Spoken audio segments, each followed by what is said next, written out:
Kapolda Aceh, Irjen Pol Marzuki Ali Basyah, melaksanakan pengecekan langsung pos pelayanan serta pemantauan arus balik di pintu tol Padang TJ, Kabupaten Pidi.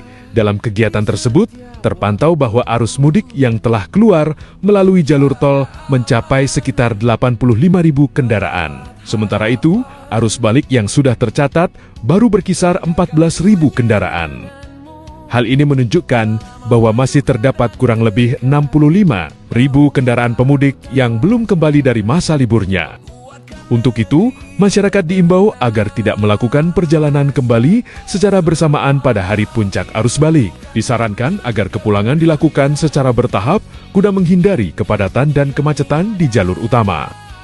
Berdasarkan prediksi, peningkatan signifikan arus kendaraan diperkirakan akan terjadi pada hari Jumat. Maka dari itu, untuk memastikan kelancaran dan keselamatan masyarakat, jajaran Polda Aceh bersama TNI, pengelola jalan tol, serta instansi terkait dari pemerintah daerah terus bersinergi dan bahu-membahu memberikan pelayanan terbaik. Seluruh personel disiagakan untuk membantu masyarakat agar dapat kembali ke tempat tujuan dengan aman, sehat, dan penuh kenyamanan. Assalamualaikum warahmatullahi wabarakatuh.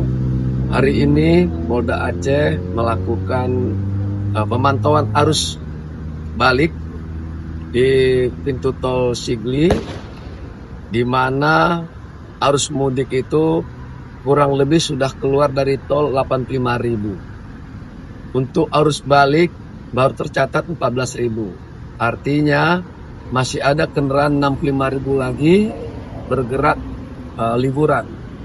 Diprediksi hari Jumat arus baliknya akan padat. Untuk itu kami jajaran dibantu oleh TNI, dinas dari tol, dari dinas yang lainnya, pemerintah daerah akan terus bahu-membahu membantu masyarakat, melayani masyarakat agar kembali nanti dalam keadaan selamat, sehat, dan bahagia sampai ke rumah masing-masing. Mohon doa restunya sehingga kami kuat untuk melaksanakan kegiatan ini dan masyarakat tetap dalam keselamatan. Demikian pantauan dari pintu tol Sigli, Banda Aceh.